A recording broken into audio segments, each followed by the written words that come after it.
Hey everybody, welcome to Dave TV for the 20th of January 2017. Big day. Lots of stuff going on today. Wow. Donald Trump's getting inaugurated. I'm really seeing I think there's going to be some big changes at WMAL. I'm getting the vibes. But the big story today, is Andy Pollin. Andy Pollin saying goodbye to WTEM, ESPN 980. The greatest ride of my life has ended 2 months short of 25 years. I have not been renewed and have just done my last show at ESPN 980. Andy has been all over the place. But he hasn't been all over the place. He's been at one station for the last quarter century, WTEM, which is Washington's first all-sports radio station. They've been on the air since the early 90s. They're originally owned by Clear Channel, which is now iHeart, and then Redskins owner Dan Snyder bought the station with his Red Zebra Broadcasting, and now, so basically for the last 18 years, Andy's been working basically for them. And Andy's been doing everything. I mean, he's been all over the place. He's been in the programming department. He's been on many different shows. And, and everybody who I talk to, anybody you talk to who knows anything about sports in Washington knows that Andy knows everything about sports. So,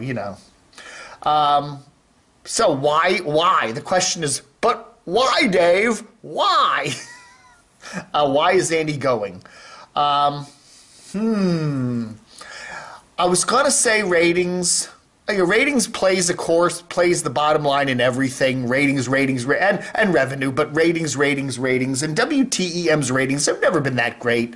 They're lucky to get somewhere in the teens, like 17th, 16th, 18th, sometimes 20th place. Dan Snyder's radio station there has a couple of problems, and the signals aren't that great. He's basically on an AM station, 980, and nobody listens to AM anymore. He's got two of these weak little FMers which don't cover a good, they only cover small chunks of the metro. So yeah, his signals problem, and the other problem with WTEM is the fact that they have a major competitor that's huge. CBS's 106.7 The Fan, WJFK, which also doesn't get the greatest ratings because they're locked in this heated battle with WTEM. Okay, ESPN 980. So there. The other problem, I think, is the fact that WTEM is probably losing a lot of money. The only thing that brings money into TEM are the Redskins. Redskins are a cash cow. And when the Redskins are on, those couple months of the year, I don't know, August through December, they're usually out of the playoffs, so we don't have to worry about January much. But, that brings in a lot of money. Just the fact that there's a lot of people that want to be on the radio, advertise with the Redskins on the Redskins broadcast. So that alone is probably the big kahuna of WTEM's revenue. The rest of the year, So why is Andy going? Well, the ratings doesn't always hold up because when I look at the money demo, male money demo, which is WTEM's target audience, which is 25 to 54.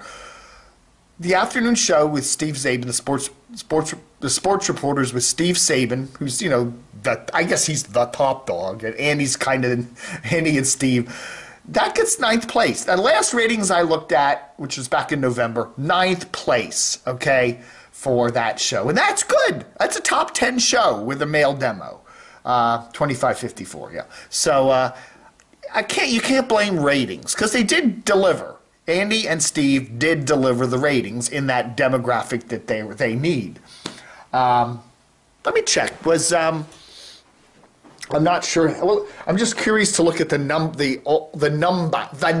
See, okay, in that male demographic, 3 p.m. to 7 p.m., WAMU is tops, TOP is second, PGZ third, Hot 99 fourth, Hot 99.5 fourth, MAL fifth, GTS sixth, WASH seventh, JFK. Okay, so Chad Dukes at JFK is eighth with just a 4.7 share. So he just beats, or actually tied for 7th, but he just beats Zabin and Pollin with a 4.4. So they're pretty much, for all intents and purposes, tied. So JFK and TEM are more or less tied for that 7th, 8th place area. So that's good ratings. No question about that. I guess the thing is, what you're seeing is the folks at WTEM are just cutting the budget. They're just saying, look, we're bleeding money. They're spending more money than we're making, or we're spending more money than we want to spend for what we're making. And they probably figure, Zabin can probably carry this show and get 7th or 8th place in the male demo without Pollin. I don't know what Pollin makes. He's been working there 25 years, so he's probably making a pretty good salary. I'm saying he's making a little more than $30K a year. So I don't know what he's making, but he's probably doing pretty well. And they probably it's a budget. It's simply a budget cut. It's just looking line items, and the bean counters just said, okay, it's a budget cut. We don't need, Zabin, can do the show by himself. We don't need whatever we're paying Andy. It's just, that's it. And they figure that. It's just a brutal business decision. So I don't know. I've always said I think it would be a good idea for Dan Snyder just to get rid of that radio station. I can't imagine it makes much money for him other than the Redskins. I mean, he could sell the Redskins rights to a broadcaster like WTOP with a really good signal, or somebody else, so many other stations with greater signals than WTEM, and you'd get such better radio coverage for the Redskins, for the team, and he would get a ton of money coming in from those radio rights. So, why not just ditch this silly little radio station and do that? I don't know. He's not going to get much money for the radio station. I forget what he paid for these stations back in the, I guess when did he buy them? Whatever. He bought them more than a decade ago, and, the AM stations, that's where and the revenue is, the prices for them are. So Dan's taking a bath on his radio stations, obviously. So it would be a good idea for him just to get rid of the radio stations and let someone else take over the other sports station if the Washington market is big enough for 2 sports stations, which I think it probably is. I mean, we're the 8th or 7th rated radio market, and there's it's a big sports town now. It didn't used to be, other than the Redskins, but we got baseball, and I think we have a hockey team, don't we, and a basketball team and all that. Anyway, Steve Zabin wrote, "Dear listeners of the Sports Reporters," yes, there he is. Andy started at the station 25 years ago. We went through so much together. I have no doubt Andy has more chapters to write in his broadcasting and journalism career in D.C. I would hire that guy tomorrow. So, yeah, where's he going to go? I guess, where else? I mean, he could go over to TOP. Sure, why not? Be one of their sports guys. I think, I honestly, okay, now he'd go over to JFK too, but, CBS is going through a lot of turmoil. They're going to be splitting off. The radio division is probably going to be splitting off from the company this year, and they're going to be, they've been doing a lot of budget cuts over there too. So I don't know. They could, he could get a job that, he just kind of is paid freelance to do something over there just to keep his name out there. But as far as getting a job like he's got right now, making what he's making, whatever that is, it's going to be difficult.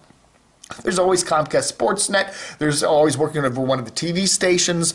There's Monumental Sports. I mean, all these other things. So, yeah, he could end up somewhere else. I mean, I'm sure he will. But I don't know. I would like to see WTOP start getting into the sports. I think really they should get in. As I've said before, I would like to see WTOP just take over Dan Snyder's sports stations and bring them into the fold with WTOP, the old newser, and they have a pretty good sports department over there, and maybe Andy could interface with that. I don't know, something different, something new, change the game. I don't know. Dan Snyder ought to just get rid of that radio arm, though. And move on with it. It's just blah, blah, blah, blah, blah. Now, speaking of the other story I was hyping a little bit this morning, and that is WMAL. Remember WNEW a year or two ago? They were the old newser that CBS had started. A couple of years they ran it and was starting to go down the tubes. A couple months before they pulled the plug on it, they started to do this they started to get weird with me. The folks over there were always very nice to me, and they were always, and then they started to get weird weird with me, and I was getting like weird vibes from them, and they were kind of almost blaming me, little old Dave, for their station's decline. I don't know what goes on with what pipes they're smoking over there. And then, of course, a couple months later, the plug got pulled. I don't know if I'm not saying the plug is going to get pulled on MAL. I'm not, because they do a fairly good job in the ratings with a righty talker. But I am noticing some weird stuff going on with the management over there, and weirdness. So the Trump administration taking over, and with splitting up, Brian and Larry, and the shows just don't have that fun feel they used to have. At least the local morning show. I don't know. Getting rid of Michael Savage, who he is a nut job, but he is also very popular and has I'm just saying they're making some missteps over there, and I don't know. Something's going to happen. I just get the feeling one of these days, whether it's March or April or sooner, we're going to get a little bombshell going on over at MAL that, big changes. I just get that feeling because I'm getting that same vibe that I got with WNEW. Okay? Just saying. Just saying. All right, folks, so the Trump inauguration is, I love these countdowns, 2 hours and 43 minutes and 17 seconds away. So we'll see how we'll see if Dan Snyder there is in the grandstand filling up one of the empty seats. So maybe Andy will be there too. What the heck? All right, folks. Good luck to Andy. Like you, great guy, a great radio vet, and we're sure you'll land on your feet. Will you be making the same amount of money where you're going? I don't know, but good luck to you, Andy.